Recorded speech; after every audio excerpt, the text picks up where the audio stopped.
پہلا حصہ حضرت عبداللہ سے لے کر حضرت عدنان تک، یعنی حضور علیہ الصلوۃ والسلام کے سلسلہ نسب میں جو 21ویں نمبر پر حضور کے دادا آتے ہیں عدنان، وہاں تک، اور اس سلسلہ نسب میں کوئی بھی شک کی گنجائش باقی نہیں ہے۔ اور اس سلسلہ نسب کو نبی کریم علیہ الصلوۃ والسلام نے خود بیان فرمایا ہے۔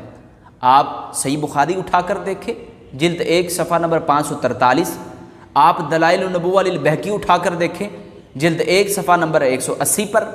آپ السیرۃ النبویہ لابن ہشام اٹھا کر دیکھیں، جلد 1 صفحہ نمبر 39 پر، وہاں پر نبی کریم علیہ الصلوۃ والسلام نے خود اپنے سلسلہ نسب کو حضرت عبداللہ سے لے کر عدنان تک بیان فرمایا ہے۔ وہاں پر یہ بات لکھی ہے کہ محمد بن عبداللہ بن عبد المطلب بن ہاشم بن عبد مناف بن قصی بن کلاب بن مرہ بن کعب بن لوئی بن غالب بن فہر بن مالک بن نذر بن کنانہ بن خزیمہ بن مدرکہ بن الیاس بن مزر بن نزار بن ماد اور بن عدنان، یہ وہاں پر لکھا ہے، آپ دیکھیں وہاں پر خود جا کر۔ اور پھر دوسرا جو سلسلہ نسب حضور کا حضرت عدنان سے لے کے حضرت ابراہیم تک، اس میں یہ بھی درست ہے لیکن پہلے کی نسبت اس میں کچھ کمزوری پائی جاتی ہے۔ وہاں پر یہ لکھا ہے، ابن ہشام میں آپ پڑھیں، وہاں پر کچھ اس انداز سے لکھتے ہیں، وہ کہتے ہیں کہ عدنان بن عود بن حمیسہ بن سلامان بن اوس بن بوس بن قمبال بن ابی بن عوام بن حزہ بن بلداس بن یدلاف بن طابخ بن جاہم بن ناہش بن ماخی بن ایس بن ابقر بن عبید بن الدعا بن حمدان بن سنبر بن یثربی بن یحزن بن یلحن بن ارعوی بن ایس بن دشان بن ایسر بن افناد بن ایہام بن مقصر بن ناحس بن زارح بن سمی بن مزی بن اودا بن عیران بن قیدہ بن اسماعیل اور بن ابراہیم۔ یہ سلسلہ نسب ابن ہشام میں لکھا ہے اور کہا گیا ہے یہ حصہ درست ہے لیکن پہلے حصے کی بنسبت یعنی حضرت عبداللہ سے لے کر عدنان تک اس کی نسبت یہ حصہ کمزور ہے۔ اور پھر تیسرا حصہ حضرت ابراہیم سے حضرت آدم تک، اس میں کچھ ضعف پایا جاتا ہے، اس میں مزید کمزوری ہے، لہٰذا میں نے مناسب نہیں سمجھا کہ اس حصے کو بیان کیا جائے۔ لیکن میں اتنا آگاہ کر دوں کہ حضرت اسماعیل سے لے کر حضرت آدم تک حضور کے پورے شجرہ طیبہ میں صرف 6 نبی گزرے ہیں، 6 نبی، حضرت اسماعیل، حضرت ابراہیم،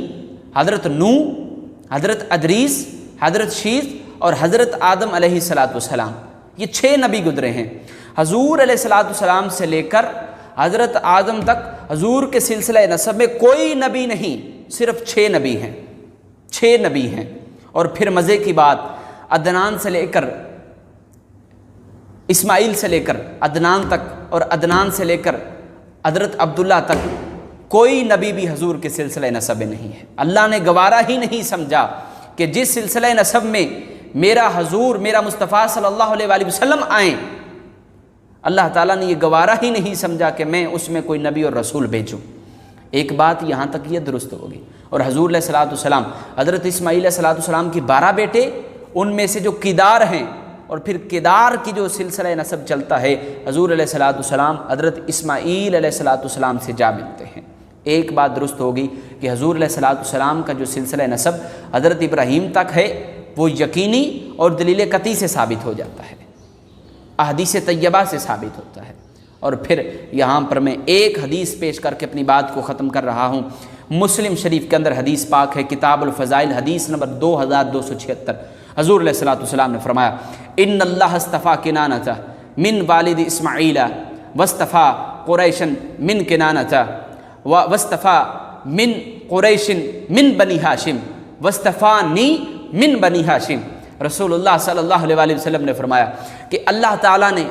بنی اسرائیل میں سے کنانہ کو منتخب فرمایا، کنانہ میں سے قریش کو منتخب فرمایا اور قریش میں سے بنی ہاشم کو منتخب فرمایا اور بنی ہاشم میں سے مجھ محمد کو منتخب فرمایا۔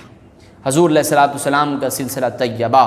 وہ احادیث طیبہ سے ثابت ہو جاتا ہے کہ حضور علیہ الصلوۃ والسلام کا سلسلہ نسب جو میں نے بیان کیا صحیح احادیث سے، صحیح کتب سے ثابت کیا۔ اللہ تعالیٰ یہ جو سلسلہ نسب صحیح احادیث سے ثابت ہے ہمیں یاد کرنے کی توفیق عطا فرمائے۔ وآخر دعوانا ان الحمد للہ رب العالمین۔